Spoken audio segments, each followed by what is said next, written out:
네, 안녕하세요. 극지연구소의 김진형입니다. 오늘 제가 준비한 내용은 남극 물고기 이야기입니다. 제목은 슬기로운 남극 물고기라고 지었는데요. 여러분들께서 여태까지 처음 들어보는 남극 물고기의 아주 신비한 내용을 여러분들에게 전해드릴 수 있을 것으로 생각합니다. 자, 한번 가보도록 하겠습니다. 먼저 제가 속해 있는 저희 연구소를 소개해 드리겠는데요. 저희 연구소는 극지연구소입니다. 말 그대로 남극과 북극을 주 연구 무대로 해서요.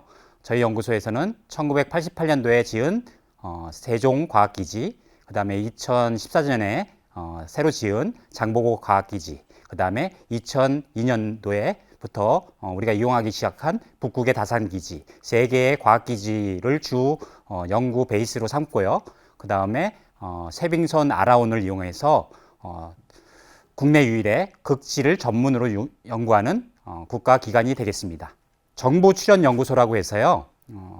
그 학교나 기업에서 또는 개인이 하기 어려운 연구에 대해서 국가가 직접 자금을 출연해서 만든 연구소를 정보출연연구소라고 하는데요. 여기 보시면 약 25개 정도의 연구소가 있습니다. 대부분 과학기술정보통신부 산하의 연구소고요.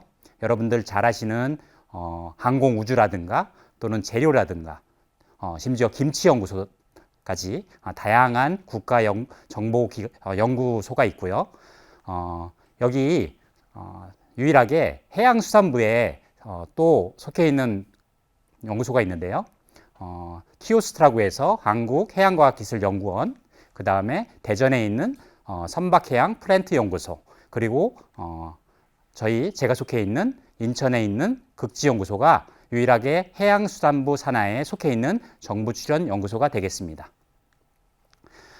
저희 연구소는 요즘에 아주 많은 이슈가 되고 있는데요. 왜냐하면 여러분들 많이 들어보셨겠지만 전 지구적으로 가장 문제가 되고 있는 이 글로벌 워밍이라고 해서 점점 지구가 뜨거워지고 있지 않습니까? 그러다 보니까 이렇게 북극곰이 삶의 터전을 잃게 되고요. 점점 가뭄과 홍수, 태풍 등 자연 피해는 점점 늘어나고 있습니다. 이런 시국에 저희처럼 극지를 연구하고 있는 이 연구소의 역할은 더욱 중요하다고 하겠습니다. 저는 연구소에서 극지 생물, 특히 극지의 바다에 살고 있는 물고기를 연구하고 있습니다. 왜 그 물고기를 연구하고 있으며 어떤 재미난 특성을 갖고 있는지 그걸 오늘 여러분들에게 알려드리고자 합니다. 그러기에 앞서 제가 여러분들에게 극지에 관련된 좀 상식을 좀 넓혀드리고자 합니다. 그러면 아마 제 이야기를 이해하시는데 많은 도움이 되지 않을까 생각합니다. 여기 북극과 남극의 모형이 있는데요. 우리가 평소에 지구본을 옆으로 돌려서만 보지 위에서 또는 아래에서 내려다보거나 올려다본 경험은 없을 텐데요. 오늘 한번 보시죠. 여기 북극은 여러분들 보시면 아시겠지만 많은 땅으로 둘러싸여 있는 바다가 이렇게 하얗게 얼어 있는 곳이고요. 남극은 사방이 뻥 뚫린 태평양, 인도양, 대서양으로 둘러싸여 있는 땅 위에 얼음이 얼어져 있는 겁니다. 특징은 방금 말씀드렸듯이 북극은 유라시아의 북아메리카 등으로 감싸져 있고요. 남극은 이렇게 해양으로 둘러싸여져 있습니다. 그 연평균 기온은 당연히 극지니까 춥겠죠. 남극이 좀 더 추운 것으로 알려져 있습니다. 왜냐하면 남극은 땅덩어리니까요. 아무래도 비열이 낮아서 추운 것입니다. 그 다음에 어느 나라 땅이냐라고 했을 때 북극은 어느 정도 그 주변을 둘러싸고 있는 나라의 소유권이 어느 정도 인정되고 있다면 남극은 남극 조약에 의해서 어느 나라도 영유권을 주장할 수 없도록 되어 있습니다. 마지막으로 대표적인 생물은 여러분 잘 알다시피 북극은 북극곰, 남극은 우리 잘 알려진 펭귄이 대표적인 생물이 되겠습니다. 북극과 남극 중에서 저는 주로 이 남극을 연구하고 있는데요. 그 이유가 무엇인지 말씀을 드려보겠습니다. 그러려면 이 남극이 어떻게 이루어졌는지를 먼저 아시면 되겠는데요. 여기 남아메리카의 칠레 남단과 남극이 이어져 있는 모습입니다. 약 5,500만 년 전, 아주 오래될 때인데요. 그러던 남극이 이렇게 판이 이동함으로써 분리가 되고요. 그 사이가 점점 멀어지게 됩니다. 근데 여러분 보시면 아시겠지만 남극의 형태가 약간 둥글게 생겼죠.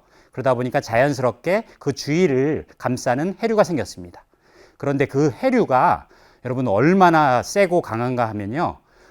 전 세계에 있는 모든 담수, 모든 강 줄기를 합한 거. 그러니까 여러분 우리나라에 있는 한강, 낙동강뿐만 아니고 나일강, 뭐 전 세계에 있는 모든 강을 합한 거에 130배에 해당하는 그 강한 물줄기가 남극 주변을 휘감아 돌고 있습니다.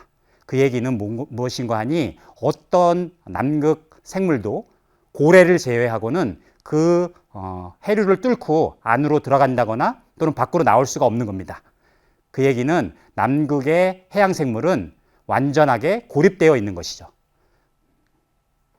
여기 다시 한번 도식으로 다시 말씀드리면요. 5,500만 년 전에 칠레 남단 푼타아레나스라는 곳으로부터 남극이 분리되기 시작합니다.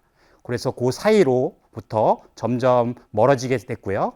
2,500만 년 전에부터 시작해서 강한 해류가 생겼습니다. 그리고 지금의 위치로 남극은 떨어져 나갔고요. 현재로서는 아무리 덥거나 추워도 남극의 바다는 항상 마이너스 2도로부터 약 1.5도에 해당하는 수온을 유지하고 있습니다. 어떤 분들은 남극 마이너스 90도라며 별로 안 춥네요 라고 할 수도 있겠지만요. 아시다시피 물은 비열이 높기 때문에요. 마이너스 2도 이하는 무조건 다 어는 거니까요. 그렇죠? 그러다 보니까 남극의 수온은 항상 마이너스 2도, 그 다음에 1.5도, 그 사이라고 이해해 주시면 되겠습니다. 면적은요, 14만 제곱킬로미터, 우리나라의 60배라고 알려져 있는데요. 잘 와닿지 않으시죠? 그럼 이렇게 말씀드리면 어떨까요?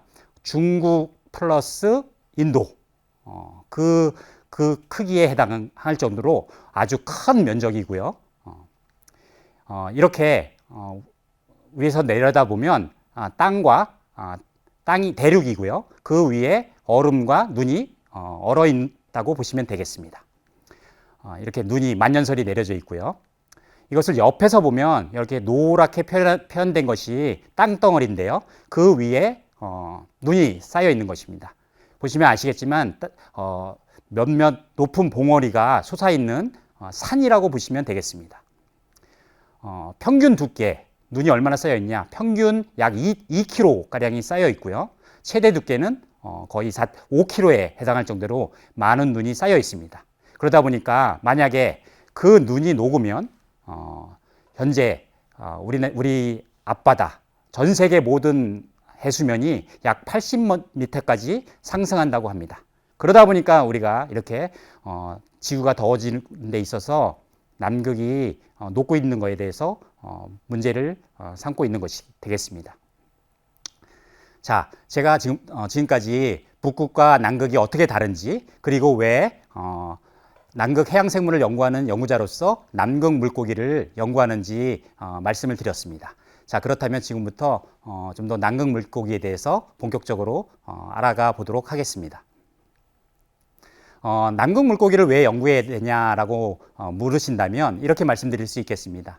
모든 우리 생태계에 있어서 먹이는 가장 중요한 것이 되겠죠. 그러면 여기서 보시면 아시겠지만 북극과 남극의 먹이, 누가 누구를 먹고 또 다음엔 누구를 먹는지 이 먹이망이 되겠는데요. 이 먹이망을 들여다보면 북극과 남극 공이 어류가 그 중간에 놓여 있는 것을 알 수 있습니다. 이 얘기는 무엇인가 하니 그 생산자와 또는 포식자를 연결해주는 중간 연결자 연결의 역할을 한다고 할 수 있겠습니다.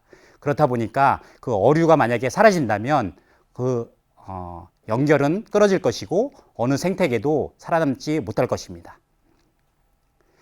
남극에 물고기가 얼마나 있나요? 라고 하시면 여기 하나의 목 5개과 그 다음에 123종이 있다고 알려져 있습니다. 여러분은 어떻게 생각하십니까요? 123종의 서로 다른 물고기 많다고 생각하시나요? 아니면 적다고 생각하시나요? 그보다는요, 더 신기한 점은 여기에 보시면 남극에 있는 모든 물고기는 하나의 조상, 그러니까 하나의 목으로부터 다 분리되어서 123종으로 분화되었습니다. 좀 전에 제가 설명드렸듯이 남극의 바다는 강한 해류로 인해서 완벽하게 고립되어 있다고 말씀드렸죠. 그러다 보니까 하나의 조상으로부터 밖에 번져나갈 수밖에 없는 그런 상황이 되었던 것입니다. 자, 그러면 우리 본격적으로 남극 어류를 만나러 한번 가보시죠. 이 영상은 2016년도에 제가 처음으로 남극에 갔을 때 촬영한 영상인데요. 고무보트를 이용해서 팀원들과 어류를 채집하기 위해서 정해진 포인트로 이동하는 장면입니다. 지난 밤까지는 아주 아무것도 없던 바다였는데요. 간밤에 저 멀리 있는 빙붕이 무너져 내리면서 이렇게 온 바다가 거의 빙하로 가득 찼습니다. 아시겠지만 빙하는 겉에서 보기에는 작지만 밑에는 우리 빙산의 일각이라고 하죠. 밑에는 엄청 크기 때문에 고무보트를 이동하는데 아주 조심히 이동해야 되는 상황입니다. 그러다 보니까 우리 대원들이 하나하나 노로 저 빙하를 헤쳐나가면서 어렵게 어류를 채집하는 장소로 이동했던 그 경험이 있습니다. 자, 그러면 한번 물속은 어떨까요? 이 영상은 우리 대한민국 두 번째 과학기지인 장보고 기지 바로 앞에서 촬영된 영상인데요. 약 수심은 35m 정도 되겠습니다. 여기 보시면 남극의 물고기들이 보이기 시작했는데요. 물고기들이 이 불빛을 아주 좋아합니다. 그러다 보니까 이 카메라 불빛을 보고서 하나 둘씩 모여드는 장면인데요. 여러분들 보시면 어떻습니까? 여러분들이 이전에 알던 물고기하고는 사뭇 다른 모습인데요. 우리가 아는 것처럼 자연스럽게 수영을 하거나 움직이는 것이 아니고 대부분 바닥에 멈춰서 있고요. 어떻게 보면 점프했다가 도약했다가 내려앉는 그런 모습으로 보입니다. 지금 이곳의 수심은 얼기 직전인 마이너스 1.9도거든요. 그러다 보니까 이 어류에게는 아주 차가운 물속에서 에너지 소모를 적게 하기 위해서 되도록이면 덜 움직이려는 그런 특성을 보이고 있습니다. 이 남극 물고기가 갖고 있는 전 세계 어느 곳에 살고 있는 물고기도 지니지 못한 아주 특별한 능력과 특징이 있는데요. 그것에 대해서 몇 가지 말씀을 드려보겠습니다. 자, 첫 번째, 몸속 부동액. 몸속의 부동액이다. 이게 무슨 말일까요? 네, 결빙 방지 단백질이라고 해서요. 방금 말씀드렸듯이 그 차가운 물 속에서 물고기가 혈액과 체액이 얼지 않고 살아남을 수 있는 바로 그 비결이 되겠습니다. 여기 준비한 동영상이 있는데요. 다이버가 표면이 얼음 바다를 밑에서 촬영하고 있고요. 그 얼음 바다로부터 밑으로 눈꽃이 펴 있는 것을 볼 수 있습니다. 이 날카로운 얼음들이 있고요. 그 사이를 들여다보면 작은 어류가 보이는데요. 죽었는지 얼은 걸까요? 아닙니다. 움직이고 있습니다. 그리고 이 얼음 조각이 둥둥 떠다니는 것 보이시죠? 여기는 거의 마이너스 2도에 가까운 아주 차가운 물입니다. 여러분 경험이 있으실지 모르겠지만 0도에 해당하는 물에 손을 담가 보시면요 10초도 견딜 수 없거든요. 여기는 심지어 영하 2도에 해당하는 온도인데요. 이 어류는 어떻게 여기서 얼지 않고 저렇게 움직이고 있는 걸까요? 그리고는 떠났습니다. 저 물고기가 저렇게 날카로운 얼음 속에 있는 이유가 있습니다. 첫째, 저 얼음의 표면에는요 여러 종류의 플랑크톤, 식물 플랑크톤이 붙어 있거든요. 그러다 보니까 저곳에서 손쉽게 먹이를 찾을 수 있습니다. 그리고 저 날카로운 얼음 때문에 저 포식자들이 저 주변으로는 접근할 수가 없겠죠.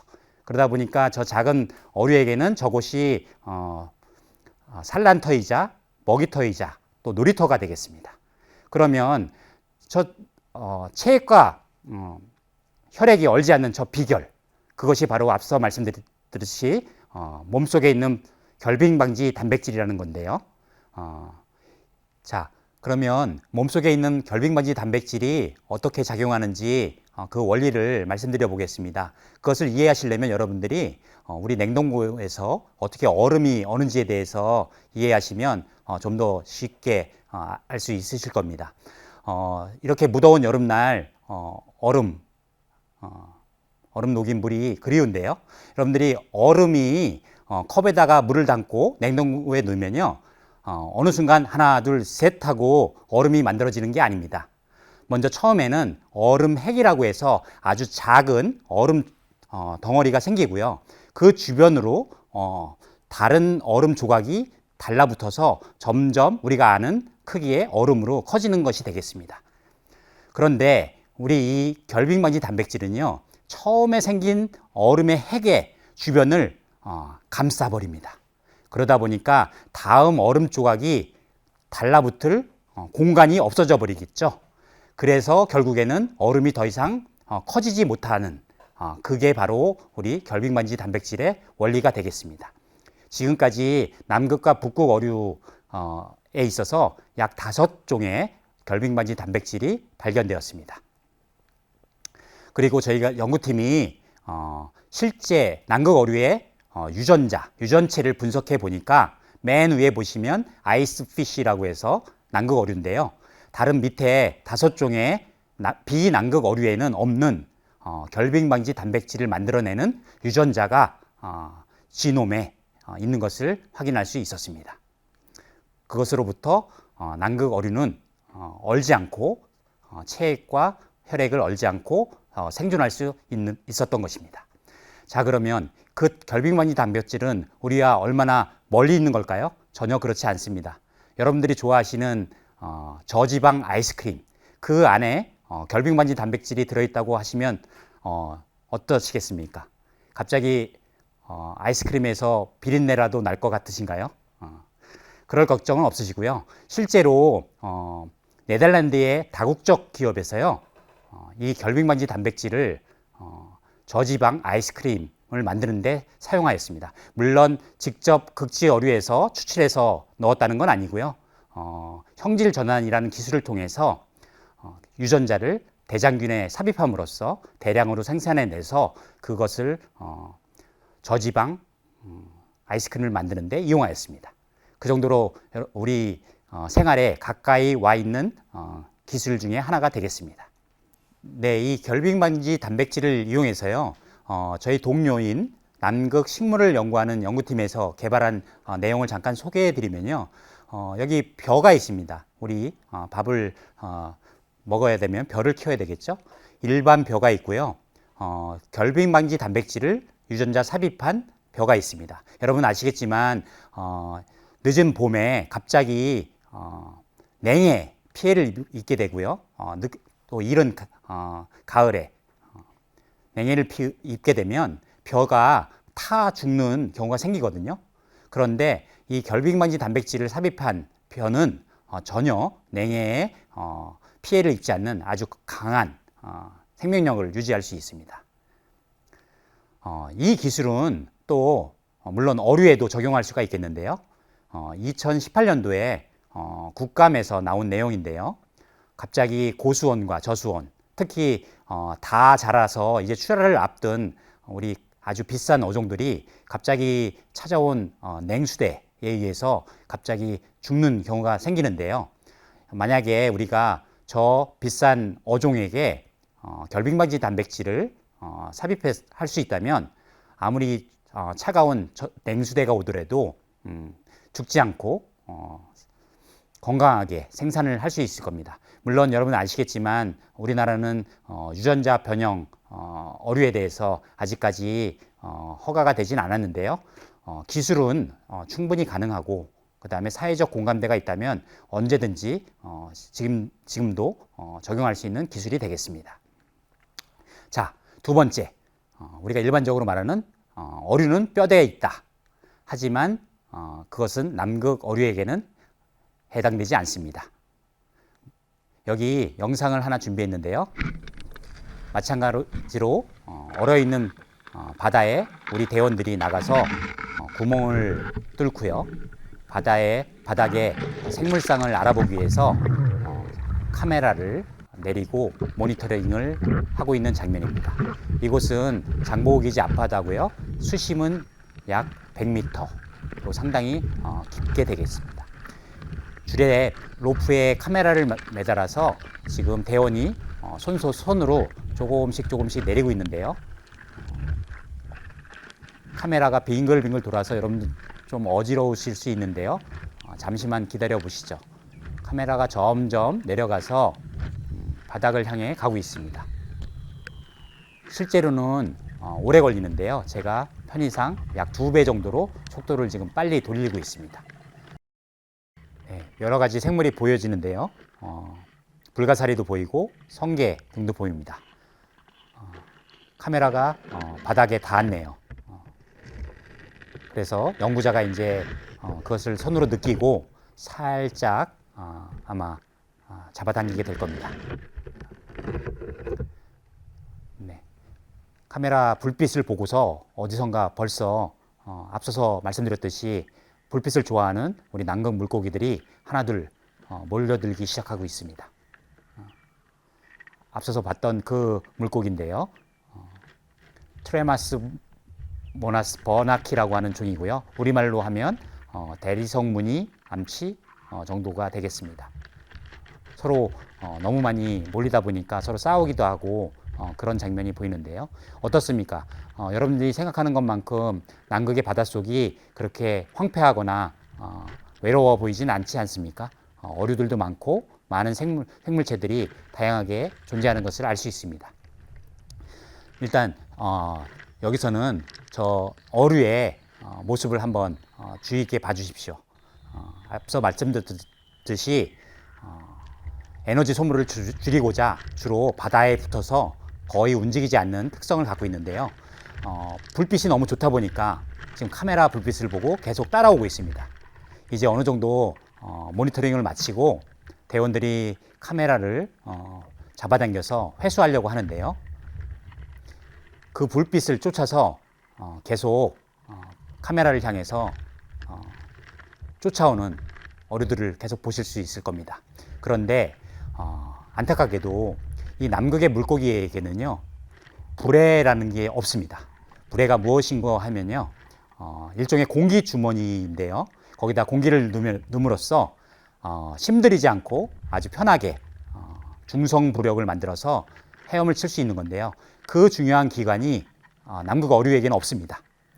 그러다 보니까 이 친구들은 저렇게 지느러미 짓을 계속 해야만 몸을 움직일 수 있습니다.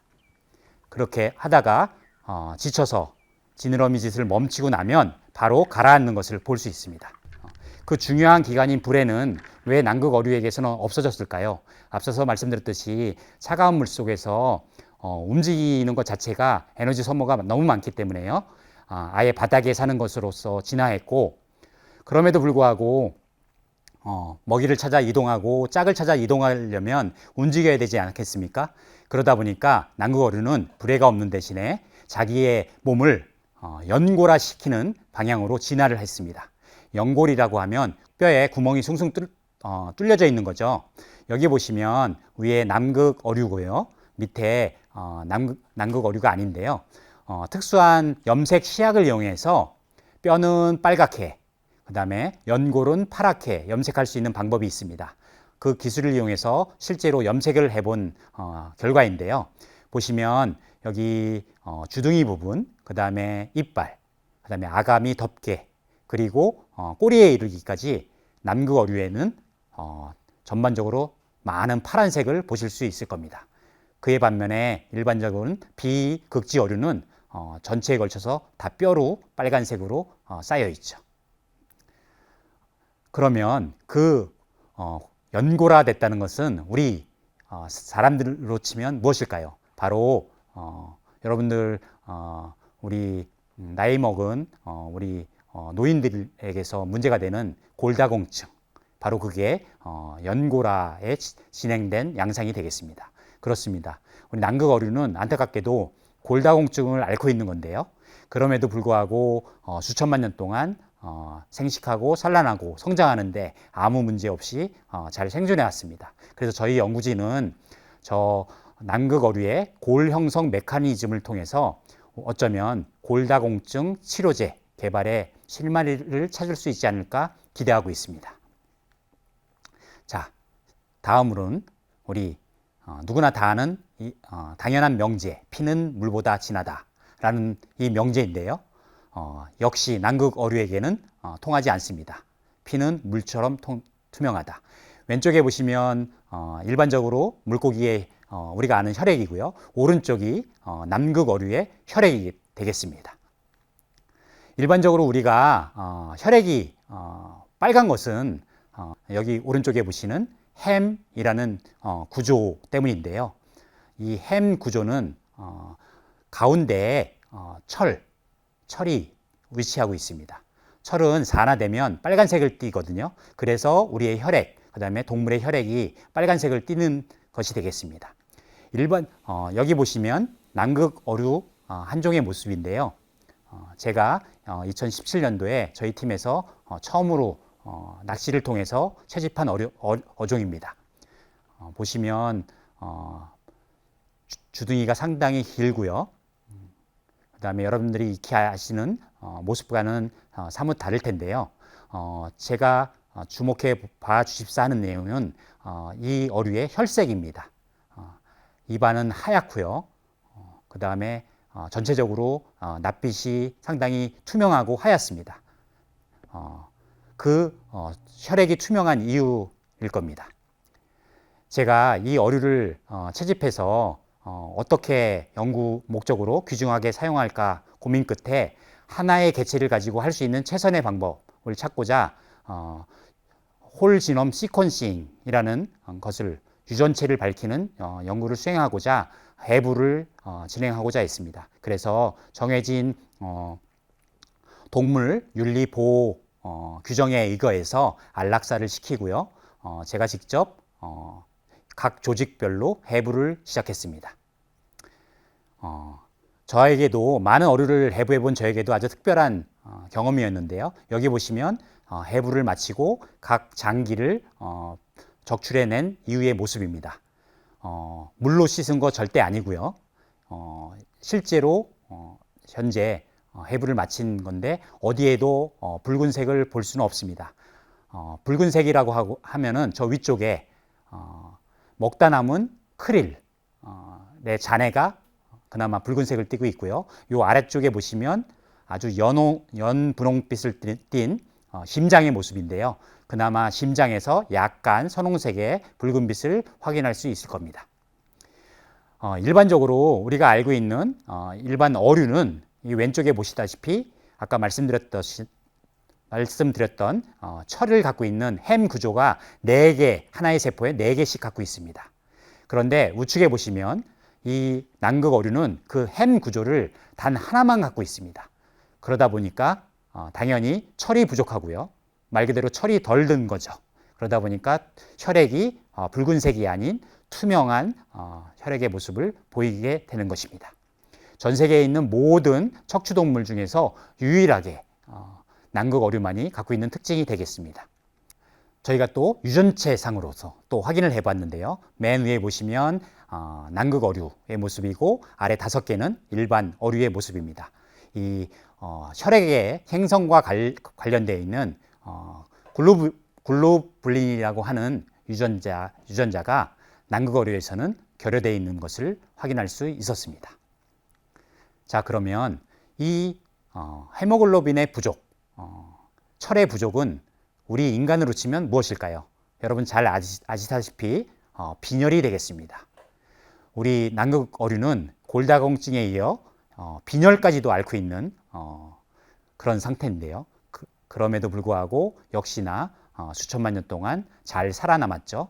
그래서 저희 연구진은 남극어류의 혈액 생성 메커니즘을 밝히면 어쩌면 빈혈 치료제의 실마리를 찾지 않을까 하는 기대를 가지고 연구를 지속해 가고 있습니다.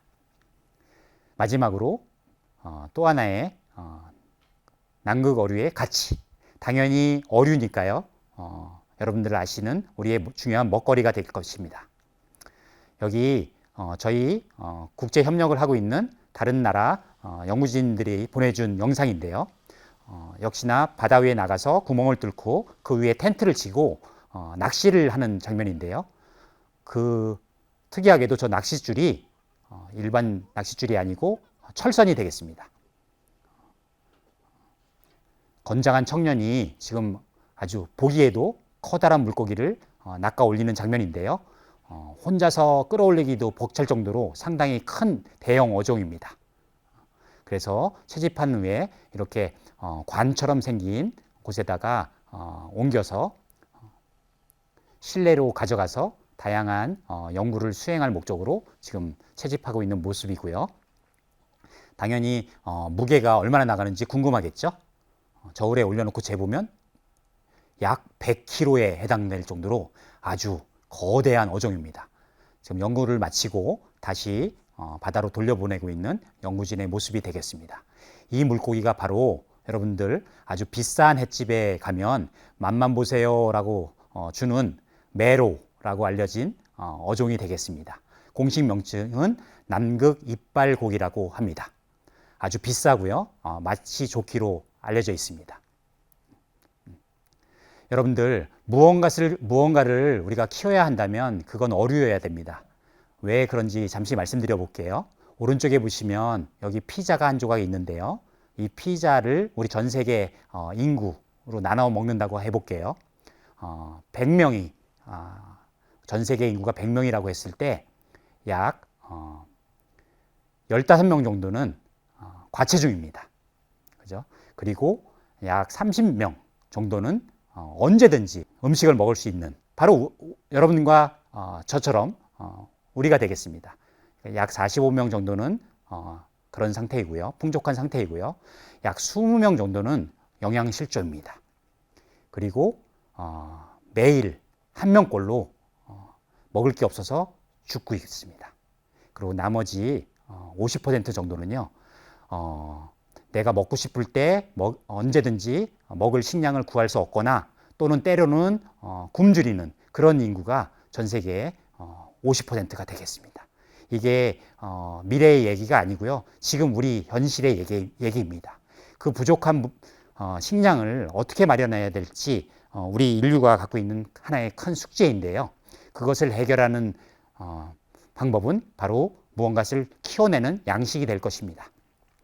여기 보시면 다양한 생물의 몸에 숫자가 적혀 있는데요. 8대1, 소는 8대1, 돼지는 3대1, 닭은 2대1. 이게 무슨 의미일까요? 여러분들 좋아하시는 소고기 1kg의 스테이크를 먹기 위해서는요. 8kg에 해당하는 먹이를 소에게 먹여야 됩니다. 그리고 여러분들이 좋아하시는 삼겹살 1kg를 먹기 위해서는요. 돼지에게 3kg의 먹이를 먹여야 되고요. 닭은 어떨까요? 그나마 좀 난데요. 치킨 한 마리를 먹기 위해서는 2마리의 분량의 먹이를 먹여야 됩니다. 참 여러분들 딱 들어도 참 비효율적인 우리 식량 체계를 갖고 있는데요. 그나마 우리 어류는 어떨까요? 1대1 그렇습니다. 어류는 1kg의 살을 얻으려면 1kg의 먹이를 주면 됩니다. 아주 효율이 높다고 할 수 있겠죠. 그리고 더 나아가서 무언가를 키우려면 당연히 배설물이 나오고 그로부터 또 요새 문제가 되고 있는 탄소 배출이 발생하게 되는데요. 여기 보시면 소는 30kg의 탄소, 돼지는 5.9. 그나마 가장 적은 양의 탄소 배출을 오염원을 만들어내는 게 어류고요. 그 다음에 키울 때 필요한 물 소비량에 있어서도 어류는 소보다 15배 이상, 돼지보다는 5배 이상 적은 양을 소모할 수 있다는 겁니다. 그렇다면 먹이 효율도 좋고, 그 다음에 오염원 배출도 적고, 물 소비량도 적은 어류를 키우는 것이 아마 가장 좋은 우리 식량 문제를 해결하는 방법이 될 것입니다. 여러분 동의하시나요? 제가 많이 받는 질문 중에 하나가 남극 어류를 먹어봤습니까? 라는 질문인데요. 저는 연구 목적상 당연히 먹어봤습니다. 1970년도 전까지는요, 전 세계에 있는 모든 원양어 업체들이 가서 남극에 몰려가서 남극 어류를 잡았습니다. 그러다 보니까 어떤 어종은 잡기 전에 비해 5%밖에 안 남을 정도로 거의 전멸을 했습니다.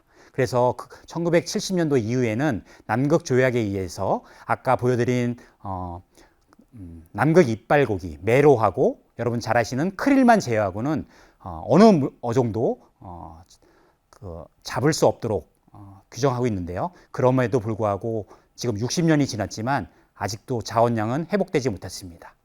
이 좋은 미래의 먹거리고요. 저는 양식을 통해서 남극 어류를 양식하는 것이 제 앞으로의 과제라고 생각하고 있습니다.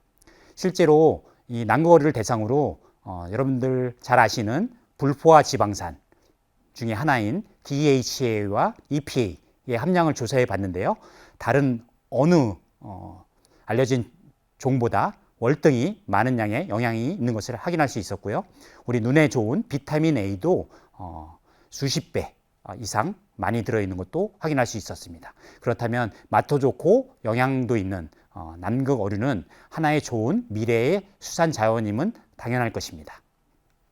자, 지금까지 여러분에게 남극 어류만이 갖고 있는 특징 4가지에 대해서 말씀을 드렸는데요. 어떠신가요? 흥미로우셨나요? 그렇지만 하나가 더 남아 있습니다. 바로 아직까지 알려지지 않은 게 많다는 점이 되겠는데요. 그 예로 하나 영상을 보여드리겠습니다.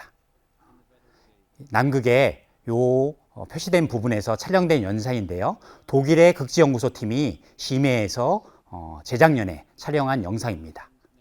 여러분 보시면 알겠지만 물고기가 동그란 원 안에 여러 마리가 갇혀 있는 것을 볼 수 있는데요. 이것은 갇혀 있는 게 아니고 어류가 지금 새끼를 품고 있는 장면입니다. 저 남극 어류가 하나하나씩 둥지를 틀고 있는 모습인데요. 지금까지 약 100여 개의 둥지를 틀고 있는 모습은 흔하게 발견이 되었었는데요. 이번에 연구를 통해서 이 둥지를 발견한 그 개수와 범위가 너무 놀랍습니다. 이 약 6천만 개. 그러면 여러분들 우리나라 인구죠. 우리나라 인구에 해당하는 둥지를 발견했고요. 저 크기가 서울 면적에 해당되는 그 면적에 걸쳐서 방대하게 남극 어류가 둥지를 틀고 있는 모습이 수천만 년 동안 이어져 왔지만 작년에서야 발견하게 되었습니다. 참 놀랍죠. 여기 보시면 몬스터 오브 딥 해가지고 73번 카드라고 되어 있는데요. 미국에서 실제 어린이들 놀이용으로 판매되는 카드에서 소개하고 있는 남극 어류의 모습입니다. 여기 보시면 크로코다일 물고기다. 주둥이가 기니까요. 그 다음에 피가 없다. 이렇게 소개되고 있고 그 제목이 몬스터가 되겠습니다. 괴물이 되겠습니다. 여러분들 아시다시피 우리는 무언가에 대해서 모르면 두려워하고 그것을 괴물로 만들게 되죠. 그렇다면 왜 이 남극 어류의 연구는 여태까지 많이 되어 있지 않을까요?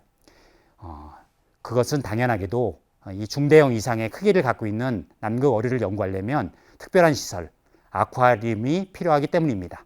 그러다 보니까 전 세계에 걸쳐서 여기 4곳, 바스, 영국의 극지연구소, AAD, 호주의 극지연구소, 그 다음에 아래쪽에 2개, 미국의 연구소에서만이 남극 해양생물 연구가 부분적으로 이루어지고 있습니다. 그나마 바스에서는 어류가 아닌 이메페류, 조개라 불가사리를 정도를 연구하고 있고요. 호주는 크릴을 연구하고 있습니다. 유일하게 미국만이 어류 연구를 수행하고 있는데요. 미국은 국내에는, 자국 내에는 극지연구소가 없고요. 실제 남극에다가 큰 기지를 지어놓고 거기다 연구자들이 와서 연구할 수 있게 시설을 만들어 놨습니다. 그 기지가 얼마나 크냐면요. 연 상주 인원이 3,000명이 될 정도로 아주 거대한 기지이고요. 그 안에 은행, 거기다 이발소, 아주 음식점까지 모든 시설을 갖고 있는 그런 커다란 시설을 갖고 있습니다. 그러면 우리나라는 어떨까요? 2016년도에 제가 처음 남극 세종기지를 갔을 때 본 유일한 해양생물 연구시설입니다. 동료들은 이것을 이글루라고 불렀는데요. 가까이 한번 가보실까요? 지금은 사용하지 않는, 김장할 때도 사용하지 않는 빨간 다라, 그 다음에 아이스박스가 보여지네요. 이 아이스박스와 빨간 다리를 이용해서 낚시를 통해서 채집한 어류들을 이렇게 수용해 놓고요. 그 다음에 온도가 올라가면 안 되니까 이동용 냉각기도 물에다 담가 놓고요. 그 다음에 밤에 들어갈 때는 바람에 날아갈까 뚜껑도 잘 덮고 돌도 올려놓은 모습입니다. 그런데 여기가 어디인가요? 여기는 남극입니다. 간밤에 15m에 해당되는 초고속 바람이 휘몰아치면요. 여기 아무리 돌을 얹은 뚜껑이라고 해도 다 날아가 버리고요. 배를 내밀고 죽은 어류를 발견하는 것이 다반사였습니다. 그래서 저는 그 다음에 바로 아쿠아리움의 필요성을 인식하고 바로 그 다음에 남극 안에 작게나마 세종 아쿠아존이라고 하는 아쿠아리움을 만들게 됩니다. 이 아쿠아리움을 이용해서 실제로 낚시를 통해 채집한 어류를 보관하고요. 이걸 이용해서 다양한 실험을 수행할 수 있게 되었습니다. 더 이상 밤에 분리자들을 걱정을 하지 않아도 되게 되었는데요. 아주 좋았습니다. 하지만 이게 다가 아닙니다. 이 시설을 이용한다고 해도 남극에 실제로 머물 수 있는 기간은 길어야 3개월입니다. 왜냐하면 3개월이 지나면 바다가 다 얼게 되거든요. 그러면 물도 퍼올릴 수 없고 그러다 보면 이 어류를 수용할 수가 없습니다. 중대형의 남극 어류를 연구하는 데 있어서 3개월은 너무 짧습니다. 그래서 고민 끝에 아이디어를 냈습니다. 남극 어류를 채집해서 보관하다가 우리 국내 유일의 쇠빙선 아라오노가 기지에 오면 아라오노호에 마련되어 있는 아쿠아리움을 이용해서 실제로 우리 송도에 위치한 극지연구소로 옮겨오자. 그래서 옆에다 두고 365일 관찰하면서 연구하자. 이런 꿈을 키우게 되고요. 실제로 현실에 옮겨져서 2018년도에 제가 직접 우리 극지연구소 안에다가 작게나마 아쿠아리움을 짓게 됩니다. 그래서 실제로 극지어류를 가져와서 이렇게 옆에다 두고 다양한 연구를 수행하게 되었는데요. 아까 불해가 없어서 지느러미 짓을 멈추면 가라앉는다고 하는데 그 가라앉는 속도는 어떤지, 헤엄의 패턴은 헤엄치는 패턴은 어떤지, 바닥에서는 어떻게 움직이는지 이런 행동학적 연구를 수행할 수 있었고요. 그 다음에 동종포식, 일반적으로 어류는 큰 어류가 다른 작은 어류를 잡아먹는 모습을 흔하게 볼 수 있는데요. 그런 모습도 남극 어류에서 볼 수 있었습니다. 다만 같은 개체, 큰 남극 어류가 작은 남극 어류를 통째로 삼켜서 잡아먹는 이런 동종포식 현상도 전 세계 처음으로 직접 촬영할 수 있었고요. 그 다음에 제가 현재까지 5년에 걸쳐서 남극 어류를 키워내고 있는데요. 그러다 보면 먹이가 필요하겠죠. 실제로 남극 어류는 크릴도 먹고요. 그 다음에 해조류에 붙어 있는 벌레라든가 작은 유광류를 먹게 됩니다. 크릴은 냉동해서 가져올 수 있지만 그런 실제 먹이는 가져올 수 없었습니다. 그래서 당연히 먹이를 국내에서 구하는 것이 관건이었는데요. 다양한 국내에서 구할 수 있는 먹이를 대상으로 어떤 먹이를 잘 먹는지 다양한 연구를 수행하게 되었습니다. 여기 보시면 갯지렁이를 현재 주입한 모습인데요. 나름대로 잘 먹습니다. 하지만 이렇게 생사료를 먹이로 구비하게 되면 수질 관리에 문제가 되거든요. 그래서 고민 끝에 저희가 그럼 이참에 남극 어류 전용의 먹이를 한번 만들어 보자 라는 계획을 세우고 실제 실천에 옮기게 됩니다. 다양한 좋은 재료들을 끓인 다음에 그것을 액기스를 뽑아서 거기다가 여러분들 아시는 한천 원료인 젤라틴을 섞어줍니다. 그렇게 되면 어느 정도의 점도를 띠게 되고요. 그것을 용기에 담았다가 냉장 보관할 수가 있었습니다. 그리고 원할 때마다 꺼내서 남극 어류에게 급여하는 그런 방법을 찾았습니다. 잘 먹고 영양도 아주 풍부합니다. 이 결과는 저희가 전 세계 최초로 특허도 출원하게 되었습니다. 그 다음에 다양한 생리 실험도 수행하는데요. 남극의 해양이 뜨거워지고 있다는데 과연 우리 어류들은 어느 정도의 온도까지 견뎌낼 수 있을까요? 이것을 알아내는 실험 프로토콜이 있습니다. 정해진 수조에 히터를 넣고 분당 0.1도씩 온도를 올리게 됩니다. 그러면 어류는 어느 정도 견디다가 균형을 잃고 쓰러지게 되는데요. 그때 온도를 체크하면 이 어류가 실제로 얼마까지 견딜 수 있겠구나라는 것을 알게 됩니다. 실제로 저희가 연구해 본 결과 약 16도까지는 견딜 수 있었습니다. 그렇다고 해서 남극 어류가 16도에서도 살아남을 수 있구나라고 생각하시면 안 되고요. 남극 어류는 약 6도 정도의 수온에서 일주일 정도밖에 살아남을 수 없습니다. 그리고 또 하나 인공 산란인데요. 지금은 남극 조약에 의해서 연구 목적으로는 얼마든지 남극 어류를 국내로 가져올 수 있습니다. 하지만 아무리 연구 목적이라고 하더라도 언제까지 어류를 가져올 수는 없겠죠. 그래서 제가 노력하고 있는 것 중에 하나가 실제로 인공 산란을 통해서 국내에서 남극 어류를 생산해내자라는 계획을 세우고 지난 2년 전에 실제로 알을 받는데 성공하였습니다. 물론 자연적으로 산란을 유도한 것은 아니고요. 성숙 호르몬이라고 하는 주사를 주입해서 인공적으로 산란을 유도한 것이고요.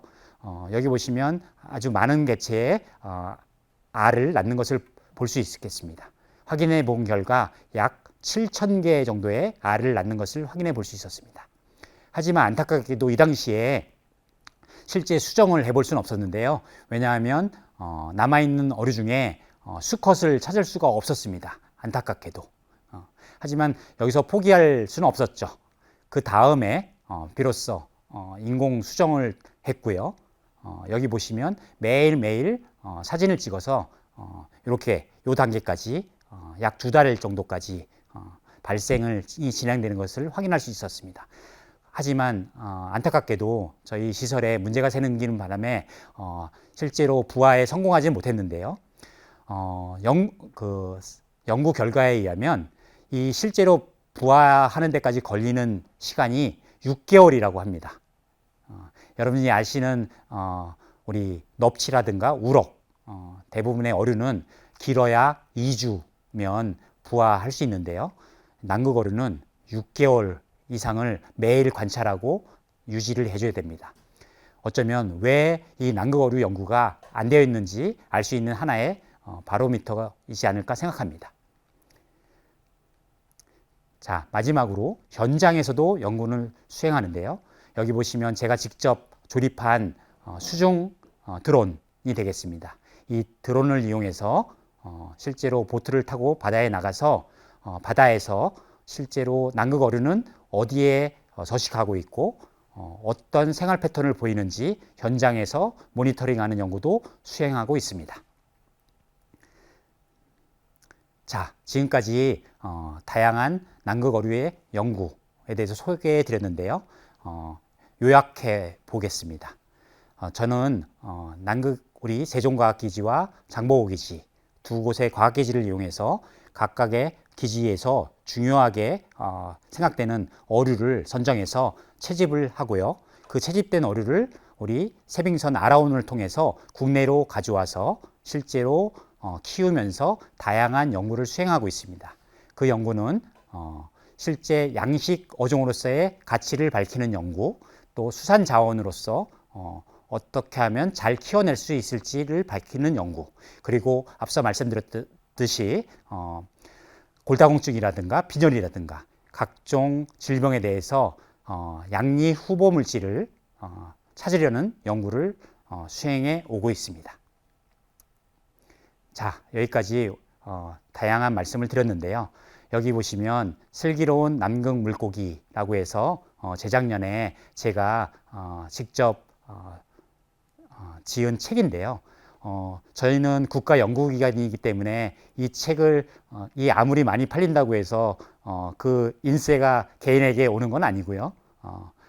다만 연구소에서 홍보를 목적으로 각 과학자들에게 이렇게 저서를 지을 것을 요청받는데요. 제가 처음 한번 시도해 봤습니다. 그래서 지난 6년간 제가 연구했던 내용, 그 다음에 오늘 말씀드리는 내용을 이 책에다 담았고요.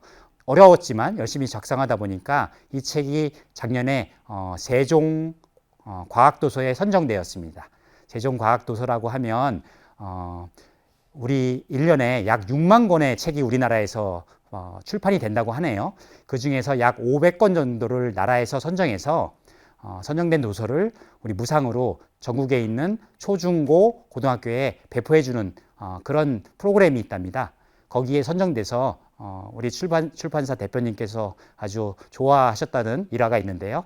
여러분들이 오늘 들었던 내용이 더 궁금하시거나 재미있으셨다면 이 책을 한번 구독해서 읽어보시는 것도 좋으리라 생각됩니다.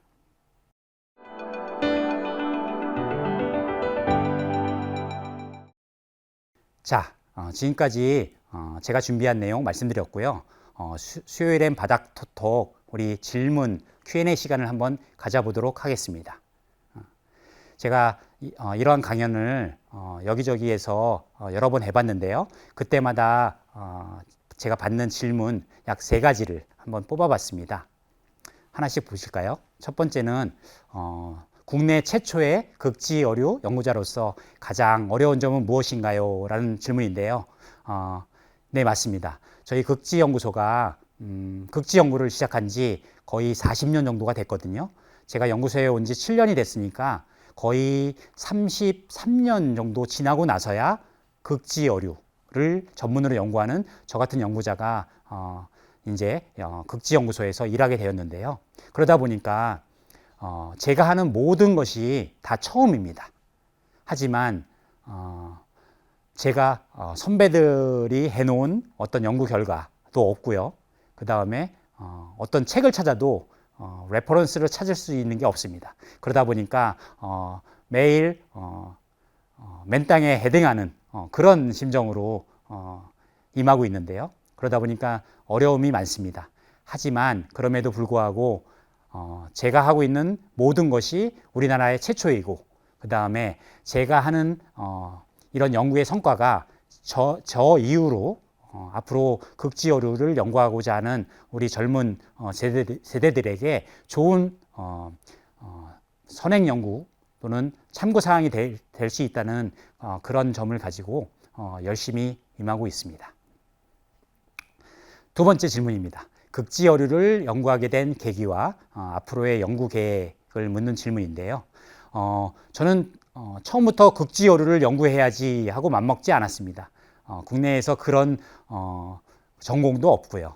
저는 대학에서 어류 생리학, 그 다음에 어류 양식학을 전공했습니다. 그리고 박사후 과정을 위해서 캐나다에 가서 약 6년간 머물었는데요.